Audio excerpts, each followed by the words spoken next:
మెదక్ జిల్లా నిజాంపేట మండల కేంద్రంలో విరాట్ విశ్వకర్మ జయంతి వేడుకలు ఘనంగా నిర్వహించారు. ఈ సందర్భంగా స్థానిక బ్రహ్మంగారి ఆలయం ప్రాంగణం వద్ద విశ్వకర్మ చిత్రపటం ఉంచి విశేష పూజలు నిర్వహించారు. ఈ సందర్భంగా పలువురు మాట్లాడుతూ సెప్టెంబర్ 17 విశ్వకర్మ జయంతి సందర్భంగా జెండాను ఆవిష్కరించారని తెలిపారు. విశ్వకర్మ భవన్ను జయంతి రోజున పరిశ్రమలు, కర్మాగారాలు, అన్ని రకాల యంత్రాలకు పూజలు నిర్వహిస్తామని తెలిపారు. ఈ కార్యక్రమంలో విశ్వకర్మ సంఘం అధ్యక్షులు నరసింహాచారి, ఉపాధ్యక్షులు సత్యనారాయణ, కోశాధికారి ఎల్లం, రామస్వామి, బాలనరసింహులు, సుదర్శనం, స్వామి, బాబురావు, మురళి, నాగరాజు, రామచంద్రం తదితరులు పాల్గొన్నారు. 17 తారీఖున విశ్వకర్మ జయంతి కావున ఈరోజు జెండా ఆవిష్కరించబడింది.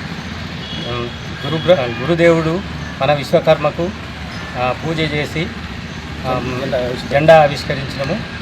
ఈ సందర్భంగా అందరికీ మాకు విశ్వబ్రహ్మ తరఫున ఏమైనా శాంక్షన్ చేయగలరని మా యొక్క మనవి.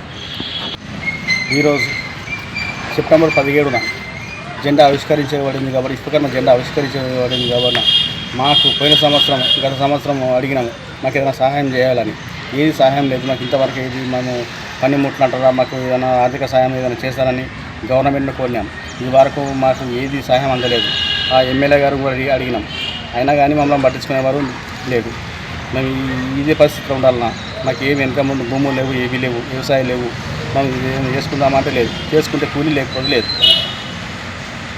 ప్రభుత్వం మాకు ఏదైనా నిధులు సాయం చేయాలని మేము కోరుతున్నాము.